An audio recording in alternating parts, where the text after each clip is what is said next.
ကဲဒီနေ့မှာတော့ကျွန်တော်လုံးဝမကြိုက်တဲ့လူမျိုးတစ်မျိုးကျွန်တော်အကြောင်းပြောပြမယ်ပေါ့နော်အခုကြည့်နေတဲ့သူတွေရဲ့ဘေးနားမှာလည်းဒီလိုမျိုးလူလုံးဝရှိတယ်ဆိုတဲ့ဥစ္စာကိုကျွန်တော်ရဲရဲအာမခံပါတယ်အဲ့ဒါဘယ်လိုမျိုးလဲဆိုရင်သူတို့ရဲ့စိတ်အမြင်နဲ့ပဲလူတွေနဲ့အရာတိုင်းကိုသူတို့ကလိုက်ပြောမှတိုင်းတာ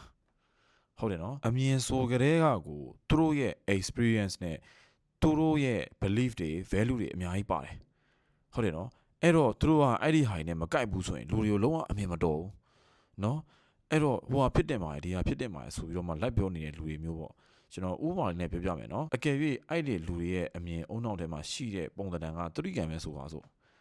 အဲ့ဒါဆိုရင်တို့ဘေးနားမှာစက်ဝိုင်းနေ rectangle တွေဒီ square တွေပါတွေ့ရင်တော့မရတော့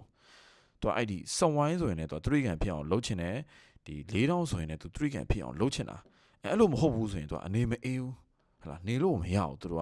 သူလိုက်ပြီးပြောနေမှာကိုသူကအဲ့လိုမျိုးစိတ်အေးတာပေါ့နော်အဲ့တော့အမြင်မတော်တော့ဘာဖြစ်လဲသူတို့ကဘေးနားနေလာပြီးတော့သူကဝေဖန်တတ်ကြပါတယ်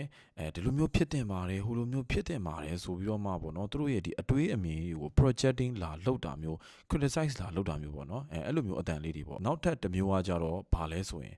သူကစိုးရင်တာလို့ပူပင်တာလို့ဂယုစိုက်တာလို့နဲ့လာပြီးတော့မှဘေးနားကနေလာမေးတတ်ကြတယ်ပေါ့နော်အဲ့လိုမျိုးကိုကအဆင်ပြေရဲ့လားစသည်အတန်လေးတွေပေါ့နော်ဒါပေမဲ့တကယ်စိုးရင်တာလားဆိုတော့ကြောင့်မဟုတ်ပါဘူးကိုဂယုလာစိုက်တာလားဆိုရင်မဟုတ်ပါဘူးအတိကသူတို့ဘေးနားနေလာပြီးတော့မှကတ်တိုးလေးနဲ့ဖဲ့ကျင်တာပေါ့နော်လာပြီးမေးတာလေကို့အတွက်မဟုတ်ပါဘူးသူတို့ရဲ့စိတ်အတွက်ပဲဖြစ်ပါတယ်အရင်တုန်းကဆိုရင်ပေါ့နော်ကျွန်တော်အဲ့လိုမျိုးလူတွေကလာပြီးတော့မှပြောပြီးဆိုရင်ကျွန်တော်က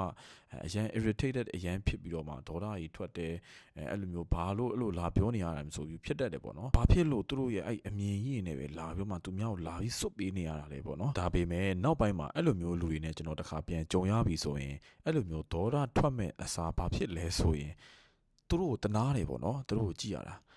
ဘာဖြစ်လို့လဲဆိုရင်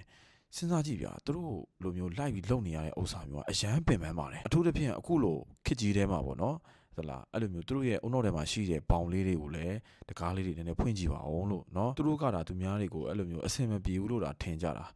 တကယ်တမ်းကကျတော့သူတို့ကိုသူတို့ဒီလိုဘောင်လေးတေးသေးလေးထဲမှာပိတ်မိထားမှန်းကိုသူတို့လည်းမသိဘူးတကယ်ပြန်စဉ်းစားကြည့်ရင်အရန်ပင်ပန်းတယ်ဗျာနောက်ပြီးတော့သူတို့ကိုကြည့်တယ်ဆိုရင်လည်းတကယ်ပျော်လားလို့ကြည့်လိုက်မပြောကြဘူးဘာဖြစ်လို့လဲဆိုရင်ကိုယ့်အနေကိုတကယ် peace ဖြစ်နေတဲ့လူတွေက